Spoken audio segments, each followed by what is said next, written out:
안녕하세요. 8대0 예상했어요? 예, 제가 했습니다. 그러니까 오늘 보면요, 그런 게 느껴졌어요. 보수적인 분들이 대통령한테 조금 유리하지 않을까라는 게 통상적인 생각이었지 않습니까? 헌재 재판관의 성향 그렇죠. 분류에서. 예. 근데 이제 안창호 재판관의 보충 의견이 지금 이미 조금 화제가 되고 있는데. 그렇습니다. 보수적이기 때문에 더 엄정했던 거예요. 네. 대통령의 책무라든지 뭐 헌법 수호에 대한 것들. 그렇죠. 그냥 보수적인 분들이 오히려 공동체에 대해 가지고 더 중시하는 면이 있지 않습니까? 네. 진보적인 분들은 어떻게 보면 뭐 무죄 추정의 원칙이라든지 절차적인 문제를 중시하는 게 있기 때문에 요 퇴임한 박한철 전 소장도 그렇고 오늘 안창호 재판관도 그렇고 두 분 다 검사 출신이거든요. 예. 훨씬 더 엄정하다는 게 느껴졌어요. 네. 자, 청와대 박근혜 전 대통령 계속 침묵입니다. 그렇죠. 한 1시간 전쯤에 입장이 나온 게 오늘 입장 안 낸다라는 게 입장입니다. 그렇죠. 그리고 관저도 못 비운다. 예. 삼성동 집이 준비가 안 돼 있다. 그렇죠. 하는 건데 제가 조금 의아스러운 게 이게 집이 준비가 안 돼 있다고 하면은 무슨 청소가 잘 안 돼 있다 그러면 내일 들어가면 되는 거잖아요. 예. 근데 무슨 83년에 지어가지고 보일러가 뭐 제대로 안 돼 있고 이러면은 이게 내일은 갈 수 있는 거냐? 수리하려면 오래 걸릴 수 아니 있는. 그러니까요. 예. 그러니까 그런 부분에 대해 가지고 전혀 뭐가 준비가 안 된 것 같아서 이게 오늘 그 이정미 헌재소장 대행이 이제 읽은 요지를 보면 이런 구절이 있었습니다. 피청구인은 대국민 담화에서 진상규명에 최대한 협조하겠다고 하였으나 정작 검찰과 특별검사의 조사에 응하지 않았고 청와대에 대한 압수수색도 거부했다. 예. 이 사건 소추 사유에 관련한 피청구인의 일련의 언행을 보면 법 위배 행위가 반복되지 않도록 할 헌법 수호 의지가 드러나지 않았다. 맞습니다. 예. 이러면서 불성실성하고 무책임함을 명시적으로 지적했는데 그렇죠. 이게 11시 21분에 발효가 됐습니다. 네. 대통령에 대한 파면 효력이 지금 5시 45분이니까 오후 6시간 20분 정도 지냈는데 전 최소한 예를 들어 대통령이 내일 나가겠다. 예. 그리고 지금 뭐 대통령 지지하는 분들이 많이 다치고 뭐 이러고 있지 않습니까? 그러니까요. 이런 부분에 대한 뭔가 말씀이 있어야지 네. 여기 지적한 사항에 대해 가지고 그나마 이제 좀 받아들이는 거라고 보는데 전혀 그렇지가 않다는 거죠. 답답합니다. 예. 전혀 인용되리라는 예상을 전혀 못해서 정말 너무나 큰 충격에 사로잡혔다. 이거밖에는 이해할 길이 그러니까 없는데. 저희가 상식적으로는 좀 납득이 안 되지만 실제로 그랬다는 겁니다. 그래요. 그러니까 오늘 여러 보도들을 보면은 이런 관계자 발로 이런 보도가 있었습니다. 청와대 안은 바깥하고 온도 차이가 크다. 이거 오늘 아침 기사예요. 그러니까 대통령 앞에서 누구도 인용 가능성에 대해서 말할 수 있는 분위기가 아니다.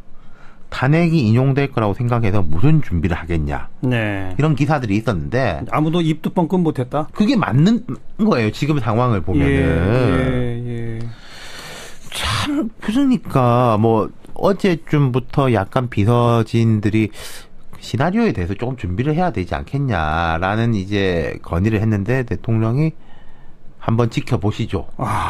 근데 대통령이 한번 지켜보시죠라고 하면 그 뒤에는 말을 못하게 돼 있으니까요. 보통 이런 경우에 최소한 A안, B안 입장문이라도 써놔야 되는 거 아니에요? 그렇죠. 그리고 조원진 의원 뭐 아주 열렬 친박이지 않습니까? 예. 조 의원이 이제 정무수석실하고 연락을 해가지고 청와대 들어갔어요. 오후에. 오늘. 근데 대통령 못 만나고 그래요. 왔다는 겁니다. 대통령이 조 의원하고도 안 만났다는 거죠. 네. 그러니까 이게 내일은 뭐라가 나올지 내일 또 토요일 모레 일요일이니까 뭐 주말 동안은 말 안 하고 있을 가능성도 꽤 있을 것 같습니다. 네, 아무튼 정말 마지막으로라도 지금 이렇게 막 다치고 이런 어떤 분들 그러니까요. 헌재 앞 시위하고 계신 이런 분들을 좀 자중시킨다는 그렇죠. 그분들을 의미에서라도. 위해서도 그런 거 그러니까요. 아니겠습니까? 그분들을 위해서라도 그분들도 얼마나 또 답답한 마음에 지금 저렇게 나오는데 그렇다고 답답하다고 그런 과격한 행동을 한다고 뭐가 달라질 수 있는 건 없지 않습니까? 그렇죠. 그리고 그 점을 좀 아마 일몰 시간이 가까워지면은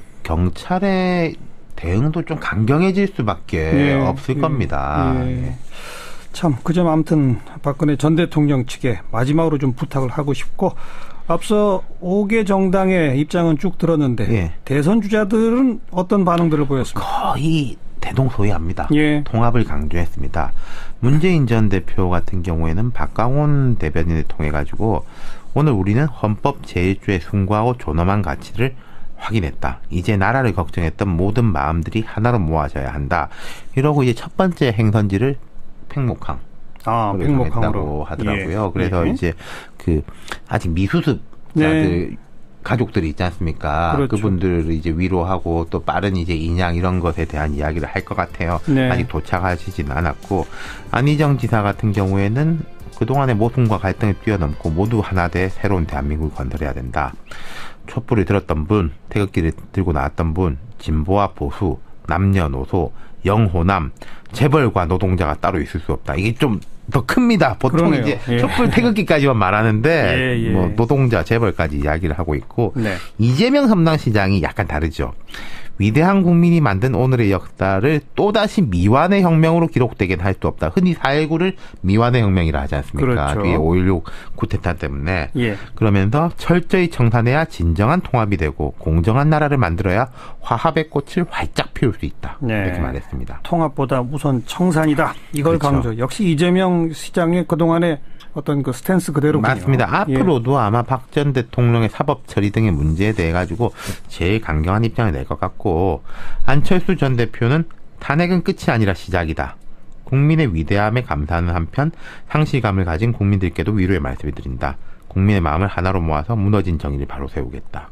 남경필 경기지사는 낡은 과거는 깨끗이 밀어내고 미래를 희망을 함께 이야기하자. 분열과 대립은 오늘로 끝내야 한다. 이렇게 밝혔고 심상정 후보 유일한 지금 대선 후보입니다.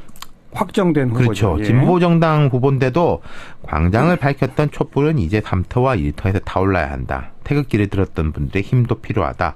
완전히 새로운 대한민국을 만드는데 촛불과 태극기 모두 힘을 모아달라. 이렇게 말을 했습니다. 다들 통합해서 미래를 향해 전진하자. 그리고 자유한국당 쪽 관련된 분들은 뭐 입장 내놓은 분들이 없습니다. 홍준표 지사 포함해가지고요. 아직 없어요? 네. 오늘의 이 결정이 대선 국면의 정치권의 유불리 이런 걸 좀 따져볼까요? 그러니까 이제 본인들은 속으로야 계산이 복잡한데 오늘은 그런 이야기 안 꺼내는 분위기예요. 눈치가 있으면 당연한 거 아니겠습니까? 근데 이제 단순하게 봐도 오늘도 제가 좀 국회를 좀 가봤는데 11시 20분 이때쯤 의원회관 곳곳에서 환호하고 탄성이 탁 탄식이 오갔습니다. 그 자유한국당 쪽 의원회관 쪽에서는 탄식, 나머지 쪽에서는 환호가 나왔고 자유한국당의 임명진 비대위원장이 이제 승복, 반성 이런 이야기를 재빨리 해가지고 혹시 모를 불복의 소지를 맡긴 했는데 앞으로 좀 모르겠어요. 친박계 의원들은 여전히 뭐 강한 발언을 내놓고 그렇죠. 있지 않습니까? 그러니까 주로 SNS를 통해 가지고 이제 윤상현, 김진태 의원 등등 이제 그런 강한 뭐 거의 불복에 조금 가까운 이런 이야기를 해놓고 있는데 이분들이 숫자적으로 보면 다수는 아니에요. 아까 정용기 대변인 말씀하신 거 제가 들었는데 뭐 서명한 분들도 뭐 좀 이렇게 이끌려서 한 분들이 많다 말씀하시는데 그게 팩트는 팩트인데 이분들이 바른정당의 표상처럼 돼 있기 때문에 바른정당은 제가 여러 번 말씀드렸습니다만은 내주 초에 뭔가 경랑에 좀 휩싸일 겁니다. 자유한국당? 자유한국당은 바른정당은 자유한국당이 경랑에 휩싸이는 걸 기대하고 있고 또 추동하겠죠. 뭐 결국은 집단 탈당해서 바른정당으로 가느냐? 그렇지 뭐 그런 일이 벌어지지 않느냐? 양쪽에 뭐 그렇죠. 하나잖아요. 어느 쪽 가능성이 크다고 봐야 됩니까? 글쎄요, 이게 확 넘어가는 것도 실은 에너지가 있어야지 가는 거거든요. 에너지가 없으면 보통 현상 유지에 대한 에너지가 큽니다. 근데 이게 제 생각에는 계속 현상 유지가 되기는 어려울 것 같다는 생각이 들어요. 뭐 홍준표 지사가 재빨리 출마 선언을 한다든지 황교안 권한대행이 뭐 월요일이라도 사퇴하고 나온다면은 조금 모르겠습니다만은 그러기도 쉽지 않아 보이고요. 그러니까 이대로 있을 수는 없고 그렇다고 나가서 바른정당에 간다고 무슨 뾰족한 수가 있을 것 같지 않고 고민이 깊어지겠군요. 그렇습니다. 상대적으로 야권 쪽은 아무래도 탄핵 인용을 했으니까 좀 더 유리해지는 건가요? 여러 주자들이 다 자기가 잘 될 거라고 그래요. 비공식적으로는. 근데 이제는 민심이 복잡해지고 프레임이 정권 교체해서 그 이상으로 바뀌게 됩니다. 분명히. 지금까지 뭐 잘못된 게 있으면 빨리 이제 탄핵 한 다음에 이야기하자. 뭐 박근혜 전 대통령 문제다 이랬지만은 이젠 그게 안 통하지 않습니까? 자, 민심이 이렇게 될 겁니다. 박 전 대통령에 대한 수사도 철저히 해야 되고 그런데 국민 통합도 해야 되고 국민들이 피로감이 상당히 높기 때문에 이젠 또 안정도 찾아야 되고 안보도 중요하고 경제도 중요하고 얼핏 보면은 상반될 수 있는 요구들이 이제 막 불거져 나올 거란 말이죠. 그렇죠. 그게 이제 더 이상 누를 수가 없게 되는 거 아니겠습니까? 박 전 대통령에 대한 탄핵 심판에 대한 것으로. 근데 이제 이런 민심에 누가 좀 부응을 할 수 있느냐. 그리고 지금까지는 분명히 시민들이 리드를 하고 정치인은 사실은 따라가는 형국이었거든요. 근데 이제는 정치인이 리드를 해야 될 거예요. 리드를 하지 못하면은 뭐 집권을 한다고 해도 어려울 것이고 참 이런 면에서 보면 흥미로운 게 제가 볼 때 그 방향으로 국민들이 리드 따라갈지는 모르겠습니다만은 어쨌든 치고 나오는 사람은 김종인 전 대표라는 게 참 또 흥미로운 대목이긴 합니다. 근데 원래 선거철이 되고 선거 기간이 가까워지면 가까워질수록 이 양쪽 오른쪽 왼쪽에 있던 후보들도 가운데로 가죠. 가운데로 수렴되지 않습니까? 그동안 우리는 이 탄핵이라고 하는 아주 엄중한 상황이었기 때문에 좀 양갈래로 좀 멀어지는 원심력 같은 게 있었다면 이제 선거 국면이 되면 다들 또 가운데로 온 거란 말이에요. 그렇죠. 다시 말하면 더불어민주당의 후보들 중에 누가 후보가 될지 몰라도 지금보다는 조금 더 중도 통합적 발언들을 많이 하게 될 것이고 그게 결국은 개혁을 하되 안정 속에서 안보도 지키며 뭐 이런 식으로 가지 않겠어요? 그렇죠. 이게 심지어 그러니까 아까 제가 소개드렸지만은 진보 정당인 정의당의 심상정 후보도 촛불과 태극기가 함께 힘을 모읍시다. 뭐 그렇게 있는 상황 아니겠습니까? 그럼 이제 말씀하신 대로 가운데서 경쟁이 많이 벌어질 건데 하나의 변수가 황교안, 홍준표 자유한국당에 이제 원래 좀 강한 분들 이분들이 조금 어떤 선택을 하느냐 정도가 이제 변수일 수가 있겠죠. 홍준표 지사는 지금까지 최근 행보로 봐서는 나올 뜻이 있어 보이죠. 강사를 찾아가고 당비를 내겠다고 하고 뭐 이런 걸로 봐서. 근데 이제 제가 조금 볼 때 아쉬운 점이 있는 게 뭐 이분이 좀 말을 세게 해서 아쉽다는 게 아니라 제가 볼 때는 이게 진짜로 탄핵이 안 될 거로 생각해서가 아니라 거기 이제 좀 민심을 이제 끌어모으기 위해 가지고 조금 대통령에 대해 가지고 우호적이고 이제 탄핵이 안 될 거다 이런 발언들을 하신 것 같은데 너무 세게 한 것 같아요. 제가 느낄 때는. 그러니까 지금 와가지고 홍 지사가 뭐 헌재가 잘못됐다, 뭐 이거 용납 못한다 이럴 수도 없는 거 아니겠습니까? 그렇죠. 그렇게 되면 스스로를 한 10% 이내로 그냥 가둬버리는 거죠. 아니고 뭐 5% 뭐 이렇게까지밖에 안 되겠죠. 그리고 이제 이분들이 빨리 그 지금 헌재 앞에 아직 계신 분들 내일도 이제 집회를 예고해놓고 있는데 이분들한테 좀 마음을 풀어줄 수 있는 거는 그 뭐 자유한국당이라든지 박 대통령밖에 없는 거예요. 그런 역할을 좀 기대해봐야 되겠고 오늘 그래도 황교안 총리 권한대행은 이제 좀 다 통합합시다. 다 승복합시다. 이런 대국민 담화를 내놨잖아요. 그렇습니다. 그러니까 그런 점에서 볼 때도 저는 황 대행의 출마 가능성은 점점 낮아지는 게 아닌가. 만약에 출마를 하시려면은 다음 주 넘기면은 안 될 겁니다. 글쎄요. 자유한국당의 뭐 홍준표 경남지사의 행보는 출마 쪽 가능성이 더 높아 보인다면 황교안 총리 권한대행은 정말 어떤 선택을 할지 아직은 좀 그렇죠. 그리고 아까 제가 말씀드린 박한철, 안창호 이런 분들이 다 검사 출신이고 되게 보수적이니까 더 엄정하다 이랬지 않습니까? 황 대행도 검사 출신이잖아요. 아직은 모르겠습니다. 네, 여기까지 수고하셨어요. 감사합니다. 윤태곤 실장이었고요. 안녕하세요. 8대0 예상했어요? 제가 했습니다. 그러니까 오늘 보면요. 그런 게 느껴졌어요. 보수적인 분들이 대통령한테 조금 유리하지 않을까라는 게 통상적인 생각이었지 않습니까? 헌재 재판관의 성향 분류에서. 근데 이제 안창호 재판관의 보충 의견이 지금 이미 조금 화제가 되고 있는데. 그렇습니다. 보수적이기 때문에 더 엄정했던 거예요. 대통령의 책무라든지 뭐 헌법 수호에 대한 것들. 보수적인 분들이 오히려 공동체에 대해 가지고 더 중시하는 면이 있지 않습니까? 진보적인 분들은 어떻게 보면 뭐 무죄 추정의 원칙이라든지 절차적인 문제를 중시하는 게 있기 때문에 요 퇴임한 박한철 전 소장도 그렇고 오늘 안창호 재판관도 그렇고 두 분 다 검사 출신이거든요. 훨씬 더 엄정하다는 게 느껴졌어요. 자, 청와대 박근혜 전 대통령 계속 침묵입니다. 그렇죠. 한 1시간 전쯤에 입장이 나온 게 오늘 입장 안 낸다라는 게 입장입니다. 그렇죠. 그리고 관저도 못 비운다. 삼성동 집이 준비가 안 돼 있다. 하는 건데 제가 조금 의아스러운 게 이게 집이 준비가 안 돼 있다고 하면은 무슨 청소가 잘 안 돼 있다 그러면 내일 들어가면 되는 거잖아요.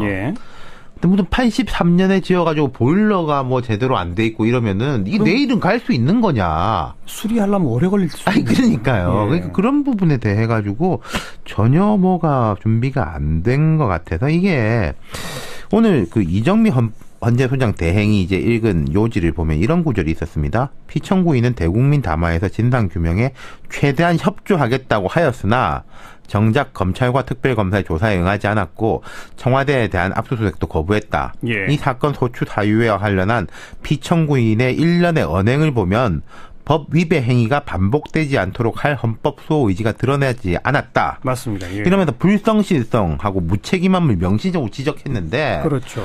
이게 11시 21분에 발효가 됐습니다. 네. 대통령에 대한 파면 효력이 지금 5시 45분이니까 오후 6시간 20분 정도 지냈는데 전 최소한 예를 들어 대통령이 내일 나가겠다. 예. 그리고 지금 뭐 대통령 지지하는 분들이 많이 대통령 측에 마지막으로 좀 부탁을 하고 싶고 앞서 5개 정당의 입장은 쭉 들었는데 예. 대선 주자들은 어떤 반응들을 보였습니까? 거의 대동소이합니다. 예. 통합을 강조했습니다. 문재인 전 대표 같은 경우에는 박강원 대변인을 통해 가지고 오늘 우리는 헌법 제1조에 순고하고 존엄한 가치를 확인했다. 이제 나라를 걱정했던 모든 마음들이 하나로 모아져야 한다. 이러고 이제 첫 번째 행선지를 팽목항. 팽목항으로 하더라고요. 예. 그래서 예. 이제 그 아직 미수습자들 네. 가족들이 있지 않습니까? 그렇죠. 그분들을 이제 위로하고 또 빠른 이제 인양 이런 것에 대한 이야기를 할 것 같아요. 네. 아직 도착하시지는 않았고 안희정 지사 같은 경우에는 그동안의 모순과 갈등을 뛰어넘고 모두 하나 돼 새로운 대한민국을 건설해야 된다. 촛불을 들었던 분, 태극기를 들고 나왔던 분, 진보와 보수, 남녀노소, 영호남, 재벌과 노동자가 따로 있을 수 없다. 이게 좀 더 큽니다. 보통 그러네요. 이제 예. 촛불 태극기까지만 말하는데 예. 뭐 노동자, 재벌까지 이야기를 하고 있고 네. 이재명 성남시장이 약간 다르죠. 다치고 뭐 이러고 있지 않습니까? 그러니까요. 이런 부분에 대한 뭔가 말씀이 있어야지 네. 여기 지적한 사항에 대해 가지고 그나마 이제 좀 받아들이는 거라고 보는데 전혀 그렇지가 않다는 거죠. 답답합니다. 예. 전혀 그 인용되리라는 예상을 전혀 못해서 정말 너무나 큰 충격에 사로잡혔다. 이거밖에는 이해할 길이 그러니까 없는데. 저희가 상식적으로는 좀 납득이 안 되지만 실제로 그랬다는 겁니다. 그래요. 그러니까 오늘 여러 보도들을 보면은 이런 관계자 발로 이런 보도가 있었습니다. 청와대 안은 바깥하고 온도 차이가 크다. 이거 오늘 아침 기사예요. 그러니까 대통령 앞에서 누구도 인용 가능성에 대해서 말할 수 있는 분위기가 아니다. 탄핵이 인용될 거라고 생각해서 무슨 준비를 하겠냐. 네. 이런 기사들이 있었는데 아무도 입도 뻥끗 못했다. 그게 맞는 거예요. 지금 상황을 보면은. 예. 참 그러니까 뭐 어제쯤부터 약간 비서진들이 시나리오에 대해서 조금 준비를 해야 되지 않겠냐라는 이제 건의를 했는데 대통령이 한번 지켜보시죠. 근데 대통령이 한번 지켜보시죠라고 하면 그 뒤에는 말을 못하게 돼 있으니까요. 보통 이런 경우에 최소한 A안, B안 입장문이라도 써놔야 되는 거 아니에요? 그렇죠. 그리고 조원진 의원 뭐 아주 열렬 친박이지 않습니까? 예. 조 의원이 이제 정무수석실하고 연락을 해가지고 청와대 들어갔어요. 오후에. 오늘. 근데 대통령 못 만나고 그래요. 왔다는 겁니다. 대통령이 조 의원하고도 안 만났다는 거죠. 네. 그러니까 이게 내일은 뭐라가 나올지 내일 또 토요일 모레 일요일이니까 뭐 주말 동안은 말 안 하고 있을 가능성도 꽤 있을 것 같습니다. 네, 아무튼 정말 마지막으로라도 지금 이렇게 막 다치고 이런 어떤 분들 그러니까요. 헌재 앞 시위하고 계신 이런 분들을 좀 자중시킨다는 그렇죠. 그분들을 의미에서라도. 위해서도 그런 거 그러니까요. 아니겠습니까? 그분들을 위해서라도 그분들도 얼마나 또 답답한 마음에 지금 저렇게 나오는데 그렇다고 답답하다고 그런 과격한 행동을 한다고 뭐가 달라질 수 있는 건 없지 않습니까? 그렇죠. 그리고 그 점을 좀 아마 일몰 시간이 가까워지면은 경찰의 대응도 좀 강경해질 수밖에 없을 겁니다. 참, 그 점 아무튼 박근혜 전